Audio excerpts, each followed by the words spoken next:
ಕಾಂಗ್ರೆಸ್ಗೆ ಚಂಬು ಚಂಬು.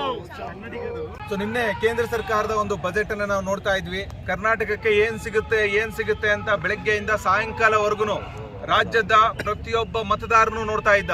ಅದು ರೈಲ್ವೆ ಇಲಾಖೆಗಾಗಿರ್ಲಿ ಅಥವಾ ಬೇರೆ ಬೇರೆ ನಮ್ಮ ಏನು ಬೆಂಗಳೂರಿಗೆ ಮೇಕೆದಾಟು ಯೋಜನೆ ಆಗಿರ್ಲಿ, ಅಲ್ಲಿ ಅಪ್ಪರ್ ಕೃಷ್ಣ ಪ್ರಾಜೆಕ್ಟ್ ಆಗಿರ್ಲಿ, ಇನ್ನು ಎಷ್ಟೊಂದು ಯೋಜನೆಗಳು. ಕಳಸಾ ಬಂಡೂರಿ ಕೊಟ್ಟಿಲ್ಲ, ಬೆಂಗಳೂರಿನ ಮೆಟ್ರೋ ಕಾಮಗಾರಿಗಳಿಗೆ ಒಂದೇ ಒಂದು ಪೈಸಾ ಕೊಟ್ಟಿಲ್ಲ.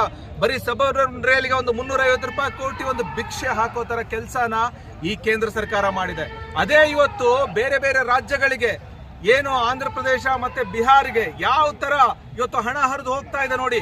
ಅವ್ರಿಗೆ ಇವತ್ತು ದುಡ್ಡು ತಗೊಳ್ಳೋ ಒಂದು ಸಾಮರ್ಥ್ಯ ಇದ್ರೆ ಕರ್ನಾಟಕದಿಂದ ಗೆದ್ದಿರೋ 19 ಮಂದಿ ಎನ್ಡಿಎಸ್ ಏನು ಮೈತ್ರಿಕೂಟದ ಸಂಸದರಿದ್ದಾರೆ, 4 ಸಂಸದರಿದ್ದಾರೆ. ಒಂದೇ ಒಂದು ಪೈಸಾ ತರೋದಕ್ಕೂ ಕರ್ನಾಟಕಕ್ಕೆ ಇವತ್ತು ಅವ್ರ ಕೈಲಿ ಆಗಿಲ್ಲ. ಕುಮಾರಸ್ವಾಮಿ ಅವರು ರಾಜಾರೋಷವಾಗಿ ಹೇಳ್ತಾರೆ ಬಜೆಟ್ ಅಲ್ಲಿ ಬಂದಿಲ್ಲ ಅಂದ್ರೆ ಏನು ದುಡ್ಡು ಬರುತ್ತೆ ರಾಜ್ಯಕ್ಕೆ ಅಂತ.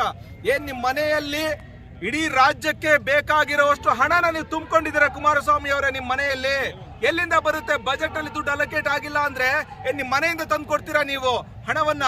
ಸೊ ಈ ತರ ಬೇಜವಾಬ್ದಾರಿ ಮಾತುಗಳನ್ನ ಹೇಳ್ಬೇಡಿ. ಇವತ್ತು ಕರ್ನಾಟಕಕ್ಕೆ ಈ ಒಂದು ಬಜೆಟ್ ಅಲ್ಲಿ ದೊಡ್ಡ ಮಟ್ಟದ ಅನ್ಯಾಯ ಆಗಿದೆ. ಕೊನೆಗೆ ಇವತ್ತು ಜನರಿಗೆ ಸಿಕ್ಕಿರೋದು ಇದೇ ಚೆಂಬು, ಖಾಲಿ ಚೆಂಬು. ಅದು ಬಿಟ್ರೆ ಯಾವುದೇ ಒಂದು ಯೋಜನೆಗಳಿಗೆ ಕೇಂದ್ರ ಸರ್ಕಾರ ಇವತ್ತು ನಮಗೆ ಸಹಕಾರ ನೀಡುತ್ತಾ ಇಲ್ಲ. ಇವತ್ತು GST ಕಲೆಕ್ಷನ್ ಅಲ್ಲಾಗಿರ್ಬೋದು, ಇನ್ಕಮ್ ಟ್ಯಾಕ್ಸ್ ಅಂದ್ರೆ ಆದಾಯ ತೆರಿಗೆಯ ಕಲೆಕ್ಷನ್ ಅಲ್ಲಾಗಿರ್ಬೋದು, ಇವತ್ತು ಇಡೀ ರಾಜ್ಯ ಇವತ್ತು ದೇಶದಲ್ಲೇ 1-2ನೇ ಸ್ಥಾನದಲ್ಲಿದೆ.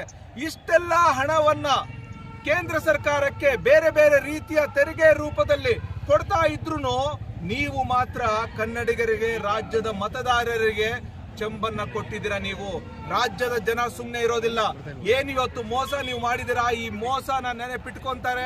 ನಾವು ಜನರಿಗೆ ಈ ಒಂದು ಮೋಸವನ್ನ ತಿಳಿಸೋ ಒಂದು ಕೆಲಸನ ಮಾಡಿ ಈ ಒಂದು ಸರ್ಕಾರದ ವಿರುದ್ಧ ಜನ ನಿಲ್ಲೋ ತರ ಒಂದು ಕೆಲಸವನ್ನ ನಾವು ಮಾಡ್ತೀವಿ.